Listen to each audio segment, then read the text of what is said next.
Arzao Ayarzam, debout et tenons. C'est la devise de celle que l'on surnomme l'île au capitaine. Elle est située dans le golfe du Morbihan, au sud de la Bretagne et à 20 minutes en bateau de Vannes.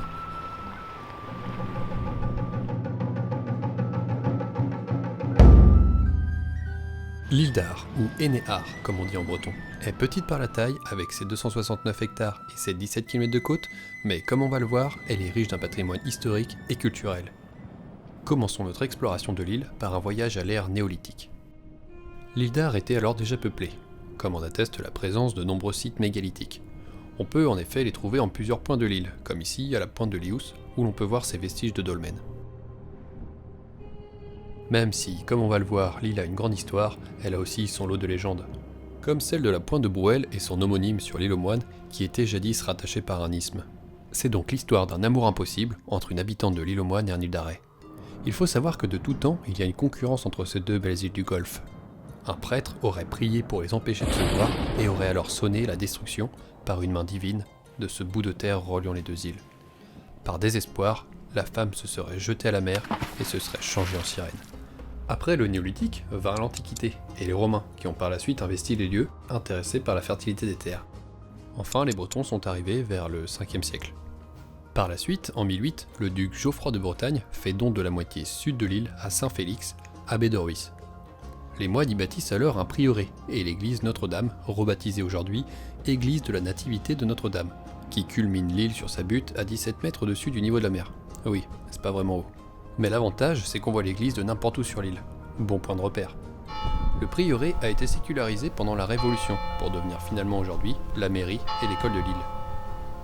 En 1033, Alain III, duc de Bretagne, fonde un second prieuré pour l'abbaye féminine Saint-Georges de Rennes, à laquelle il donne la moitié nord de l'île. Le deuxième hameau de l'île, fondé autour de ce prieuré, s'appelle Penrau. De l'époque féodale, en dehors des différents monuments religieux, on ne retrouve que le manoir de Kernoël. Sa construction date du XIIIe siècle, et il a subi plusieurs restaurations, dont la dernière au XXe siècle. C'est d'ailleurs dans ce manoir que vivait Jean-Vincent Touzé du Guernic, lorsqu'en 1790, il devint le premier maire de Ar, devenu une commune, ce qui marqua la fin de la domination ecclésiastique sur l'île. Il reste de nombreuses traces de la religion catholique après ces quelques siècles de présence, et on peut dire que ça a laissé un attachement particulier de la part des habitants, et notamment des marins, souvent très croyants, comme nous le montre la procession du 15 août.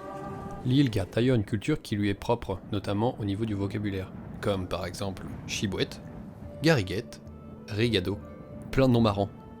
Il y a aussi les darbots, qui est une tradition pour les mariages où tous les copains ramènent des objets métalliques pour faire du bruit dans la rue et tout déposer dans la cour de la mariée. Elle se débrouille pour s'en débarrasser ensuite. Sympa les potes. Il y a aussi des plats traditionnels île d'Arrêt, comme le chimpu. Attention à bien attendre 2 heures avant d'aller nager après ça.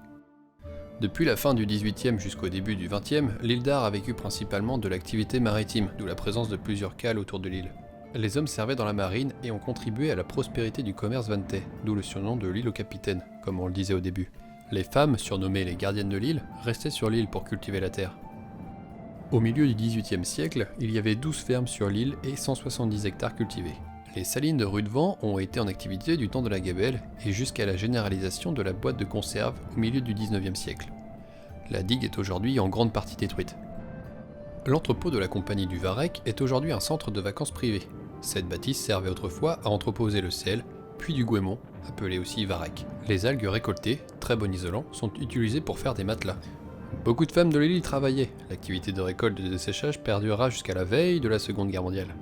Des nombreux moulins exploités à l'époque, il ne reste que les moulins à vent de Belluré et celui de Kernoël.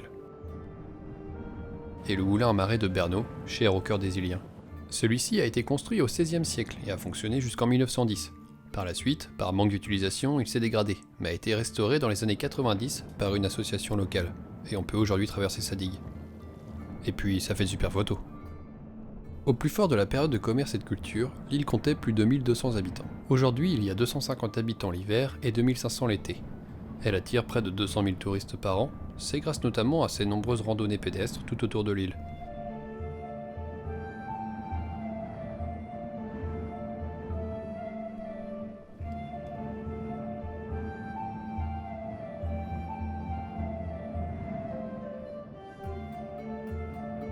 Certaines parties restent très sauvages, comme ici, la presqu'île de Billervé.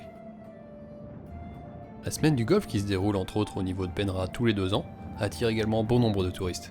Car quelle meilleure façon d'apprécier cet événement que sur une des îles du Golfe, à part peut-être sur un bateau. Car qui dit mer dit voile, et même si les marins d'antan ne sont plus, l'héritage reste aujourd'hui avec les écoles de voile comme l'Aigle et Nance sur la plage de Quai-Roland ou l'école des orphelins des douaniers à Billervé. Au niveau des compétitions, l'île a eu son heure de gloire avec le planchiste Franck David, champion olympique de planche à voile à Barcelone en 1992.